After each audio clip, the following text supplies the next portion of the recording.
Il commence à faire froid ici, mais quand je vous dis froid, c'est froid, vous n'êtes pas prêts. Genre ça y est, c'est l'hiver dans le bureau. Je vais faire comment moi? J'ai froid.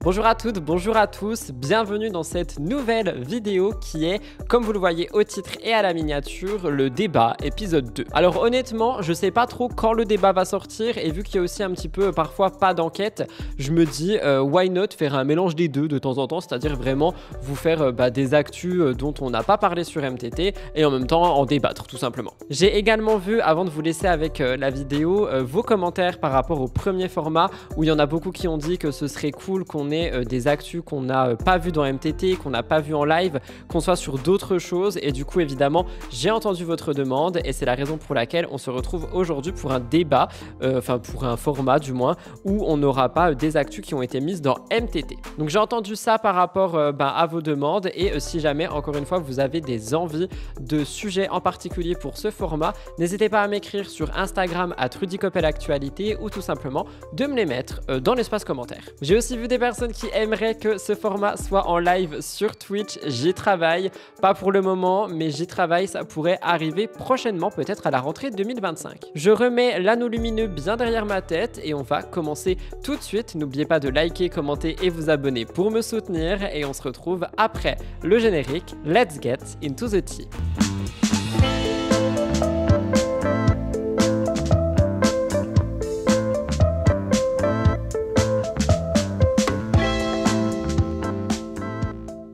Pour ce deuxième épisode du format Le Débat, j'ai 3 actualités pour vous. Le format risque d'être un petit peu plus court que la semaine dernière. Je crois que la semaine dernière, il a duré 30 minutes. Cette semaine, je pense qu'on va être sur 20-25 minutes maximum. Et je voulais commencer par vous parler de Yesta Ilman. On en a parlé dernièrement de Yesta Ilman dans MTT, mais cette fois-ci, on a eu autre chose à son sujet. Et je me suis dit qu'en vrai, les questions autour de cette actu pourraient être extrêmement intéressantes pour ce format justement. Yesta Ilman est une ancienne participante d'émissions de télé-réalité, notamment Maman est célèbre. Elle est aussi influenceuse à temps plein et elle a récemment partagé les détails d'une collaboration qui a mal tourné. Seulement, on a eu plus de détails le vendredi 8 novembre, raison pour laquelle je me suis dit il faut que je vous en reparle. Vous allez voir qu'on a pas mal de défis au niveau du marketing d'influence familiale. C'est pour ça que ça m'intéresse. En story Instagram, Yesta a révélé les dessous d'un partenariat commercial qui implique ses enfants, Julian et Adrian et peut-être Bastian. Et finalement, cette collaboration n'a pas eu lieu en raison d'une mésentente entre la marque et l'agence en question. Cette situation a été résolue par un dédommagement, mais Yesta est quand même assez remontée, vous allez comprendre pourquoi. Et surtout, heureusement pour elle, elle fait preuve de précaution dans tout ce qui va concerner le travail et les collaborations. Je vais commencer par vous parler de l'approche encadrée du marketing d'influence familiale.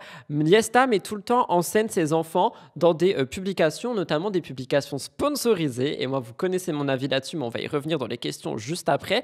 Et elle insiste quand même sur un cadre strict qu'elle impose aux collaborateurs justement quand il y a les enfants. Elle explique qu'avant d'accepter un partenariat, elle veille à ce que les enfants soient à l'aise et que chaque collaboration respecte des règles précises, incluant contrat pour les enfants et rémunération. En cas d'imprévu, comme ce partenariat annulé, elle préfère refuser la poursuite de la collaboration si celle-ci impose un surcroît de pression, un déplacement à ses enfants, bref, une situation à laquelle Yesta et sa famille n'étaient pas préparés. Elle refuse de tout faire pour une marque, mais justement, moi je trouve que ça montre une certaine volonté de protéger ses enfants du stress et des exigences commerciales, un aspect qui reste sensible dans le domaine de l'influence et surtout familial. Alors après, vous connaissez mon avis, je trouve quand même que quoi qu'il arrive, mettre ses enfants en avant pour en faire des produits, de placement de produits, c'est quelque chose qui colle pas forcément avec mes valeurs, mais chacun fait ce qu'il veut, même si on connaît les dangers aujourd'hui. Et donc, en fait, on a eu les déclarations d'Yesta qui ont relancé un débat complexe sur l'implication des enfants dans les collaborations commerciales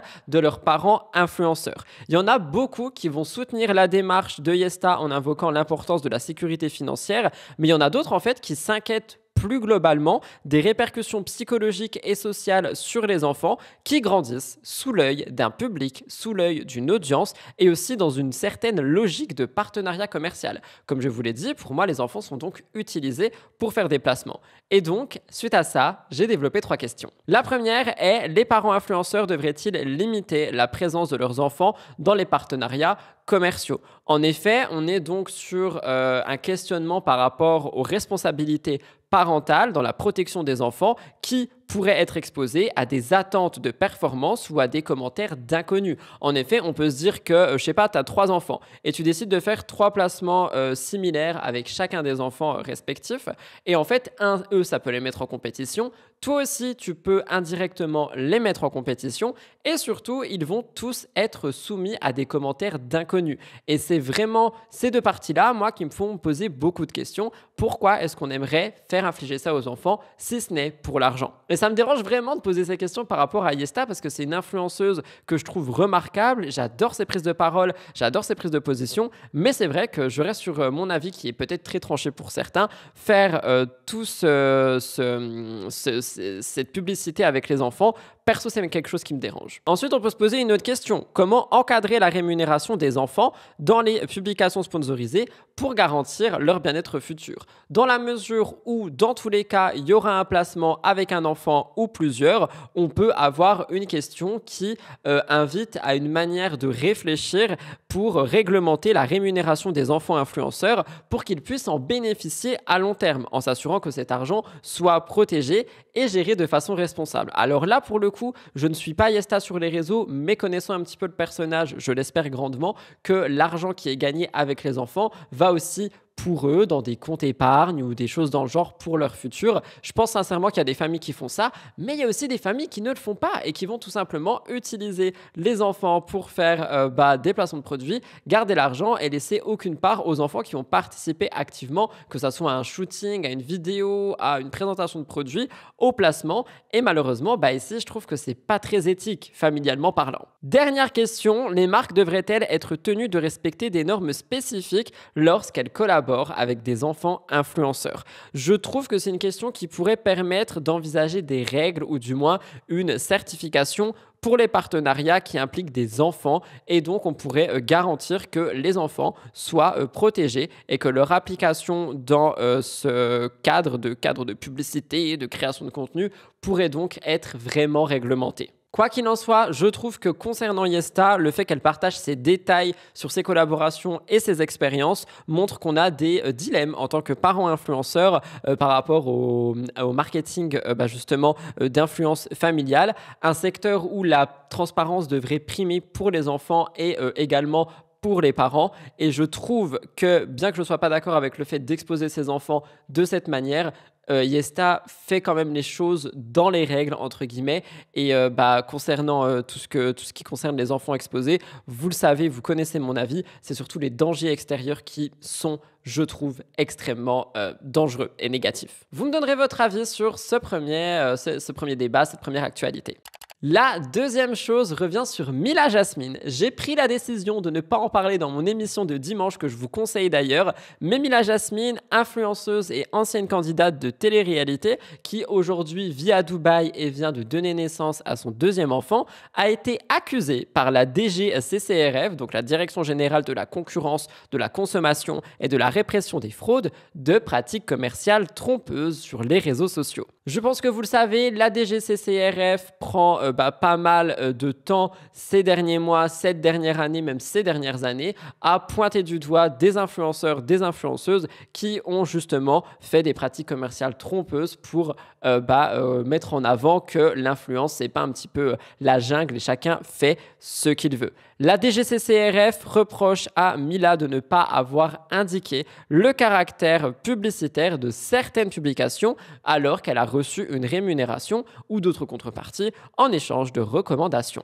Je vous raconte. Donc déjà Mila, on la resitue un petit peu si jamais vous la connaissez pas, que vous débarquez sur cette chaîne. Elle s'est fait connaître en 2015 dans Les Princes de l'amour 3. Aujourd'hui, c'est une influenceuse très active sur Instagram, TikTok ou encore Snapchat et elle partage régulièrement ses conseils et des collaborations avec des marques et des produits. Mais la DGCCRF a dit que certains de ses contenus ne mentionnaient pas explicitement la nature publicitaire et donc on pourrait malheureusement être dans l'embarras parce que ses abonnés pourraient croire que ce seraient des opinions personnelles et non des partenariats rémunérés. Et donc on serait sur une manipulation de la part de l'influenceur et de l'influenceuse en faisant croire que ce produit est génial, mais vous inquiétez pas, il n'y a pas de pub, alors que ça peut être une publicité. Cette omission est aujourd'hui considérée comme trompeuse pour les consommateurs puisqu'elle dissimule l'intention commerciale derrière ces recommandations. Ici on parle de Mila, mais honnêtement, vous le savez si vous me suivez, c'est pas la seule qui n'indique toujours pas ses collaborations, ses produits offerts, ses giftings,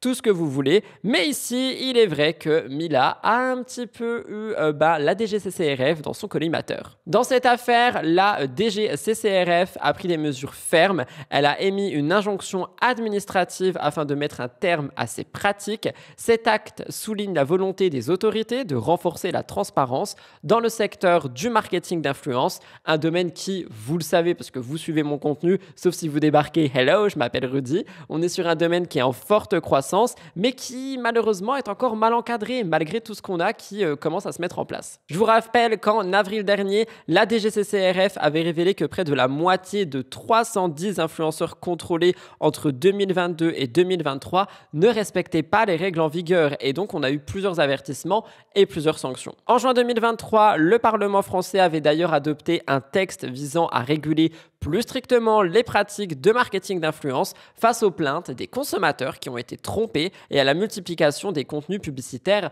masqués. Et tant mieux parce que ça a vraiment permis de professionnaliser entre guillemets ce secteur, même si encore une fois aujourd'hui il y en a beaucoup qui ne respectent toujours pas ces règles. L'affaire Mila Jasmine intervient dans un contexte de vigilance autour des influenceurs qui, en échange d'avantages financiers ou matériels, sont tenus d'informer clairement leur audience. Donc vous le voyez, on est sur le retour d'un débat sur les responsabilités des influenceurs, l'encadrement de marketing d'influence et la sensibilisation du public. Avant de passer aux questions, encore une fois, moi je tiens à refaire un point là-dessus. Je trouve que c'est extrêmement important de mentionner sa publicité, sa collaboration commerciale, son gifting et en plus, j'arrive pas à comprendre ces influenceurs, ces influenceuses qui ne le font pas. C'est-à-dire que personnellement, vous le savez, je suis créateur de contenu, il m'arrive de collaborer avec des marques, il m'arrive de recevoir des choses gratuitement et j'indique toujours les choses parce que premièrement, je me dis « Oh, cette personne ou cette marque me fait confiance pour que soit je parle de son produit contre une rémunération,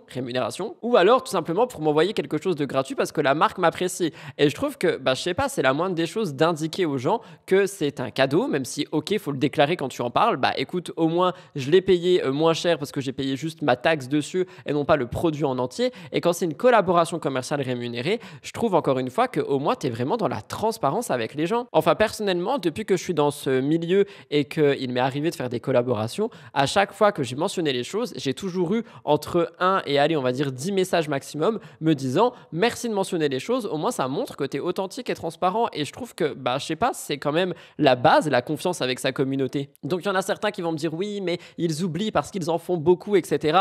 Et c'est ton travail, tu peux pas oublier les choses tout le temps. Et du coup, à chaque fois, on revient au même sujet, on est vraiment sur un serpent qui se mord la queue. Machin oublie de dénoncer, oublie d'annoncer plutôt. Et du coup, la DGCCRF dénonce et oh là là, je me suis fait afficher, machin. Mais oui, mais si tu faisais correctement ton travail, ça n'arriverait pas. Première question, les influenceurs doivent-ils assumer davantage de responsabilités quant à la transparence de leurs partenariats commerciaux? C'est une question qui, je pense, montre l'engagement moral et l'honnêteté des influenceurs envers leur public si une communication transparente pourrait affecter la crédibilité de leurs recommandations. Honnêtement, moi je trouve que justement ça renforcerait l'honnêteté, ça renforcerait le lien de confiance et ça renforcerait finalement tout ce qui est là pour vendre. C'est-à-dire que si tu as quelqu'un qui va te vendre quelque chose sans l'indiquer et qu'une semaine après tu te rends compte qu'en fait c'était un placement de produit caché, bah perso, je trouve que la personne, je lui fais un peu moins confiance, tu vois. Et au fil du temps, tu perds en fait ce lien de confiance et t'as même plus du tout envie d'acheter les recommandations de l'influenceur. Du coup, personnellement,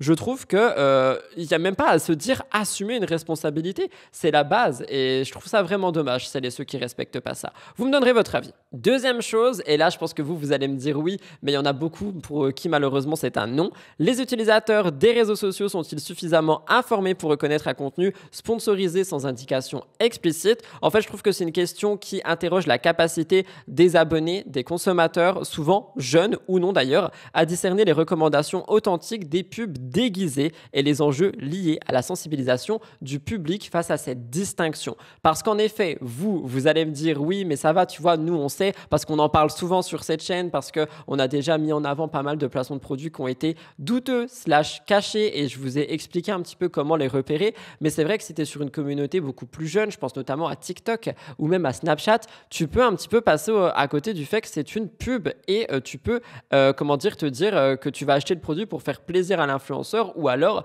parce que l'influenceur qui déguise cette pub en recommandation va te faire croire que c'est vraiment le produit miracle. Et donc, tu peux finir par soit perdre ton argent, soit ne jamais recevoir le produit, soit littéralement te faire arnaquer. Et malheureusement, c'est quelque chose qui était beaucoup plus courant avant. Aujourd'hui, on essaye de faire tous et toutes attention, mais il y a quand même des utilisateurs qui débarquent en tant que consommateurs sur Internet. Il y a les plus jeunes et même parfois les adultes qui ne sont pas forcément au courant, qui peuvent se faire avoir. Et du coup, je pense qu'on devrait avoir une sorte de, je dirais pas un tuto, mais peut-être un guide pour justement se dire attention, ça peut être une collab. En plus, c'est pas vraiment indiqué. J'arrive pas trop à savoir. Je reste en retrait. Et c'est quelque chose qui manque sur les réseaux. Mais bon, on pourrait aussi parler du harcèlement et de toutes ces choses qui sont encore pas trop encadrées. Parce qu'il est vrai qu'on parle beaucoup des influenceurs, on parle beaucoup des consommateurs, mais les plateformes aussi devraient faire en sorte de, je sais pas, reconnaître une collab et indiquer que ça en est une. Enfin, vous voyez ce que je veux dire. Je pense que les plateformes aussi ont un grand rôle à jouer. Et enfin, dernière question, quel, au pluriel, mécanisme les régulateurs pourraient-ils renforcer pour limiter les pratiques commerciales trompeuses sur les réseaux sociaux? On a de plus en plus de plateformes, on a de plus en plus de collaborations et je trouve que cette question montre qu'on pourrait essayer de trouver de nouveaux moyens, justement, comme j'essaye un petit peu d'expliquer, pour réglementer les collaborations, pour mieux encadrer l'influence en ligne. Oui, on a un texte de loi qui est passé, oui, on a ceci, oui, on a cela, mais honnêtement, à part quelques petits écrits que je vois ici et là, mais en blanc sur fond blanc, en écrit en tout petit, honnêtement, je vois pas grand-chose de plus et c'est quelque chose que je trouve dommage parce que, encore une fois, je pense qu'on a chacun sa responsabilité là-dedans et si chacun y mettait du sien et était totalement transparent envers les abonnés, mais également envers soi-même, eh bien, on n'aurait pas toutes ces questions et j'aurais pas à faire, encore une fois, un sujet sur quelqu'un qui s'est fait pointer du doigt par la DGCCRF parce que la personne n'indique pas clairement ses collabs, parce que cette personne n'a pas envie, je sais pas, de perdre des clients ou j'en sais rien. Avant, il y avait toute cette rumeur qui disait que dès que tu écrivais collaboration, tes stories, elles baissaient. Perso, j'ai jamais vu ça arriver chez moi, donc peut-être que ça arrive chez d'autres, j'en sais rien. Quoi qu'il en soit, l'affaire Mila Jasmine illustre une fois de plus la nécessité de clarifier et d'appliquer des normes autour de la publicité sur les réseaux sociaux pour protéger les consommateurs qui méritent finalement de connaître la nature exacte des contenus auxquels ils sont exposés. Ce cas révèle aussi, je trouve, le défi posé par la régulation des pratiques commerciales à l'ère des influenceurs et des réseaux sociaux parce qu'on a beau avoir un texte de loi en France, il y a aussi tout le côté national, c'est-à-dire qu'en Belgique, c'est autrement que ça se passe, en Allemagne, ça se passe autrement, en Amérique, ça se passe autrement. Vous avez un peu compris l'idée et du coup, je pense qu'on devrait vraiment essayer de réglementer tout ça au global. Vous me donnerez votre avis sur ce sujet. Je termine avec Giuseppa. Alors Giuseppa, ça va être assez court. C'est pour ça que je vous dis que cet épisode débat terminera au bout de 20-23 minutes, je pense.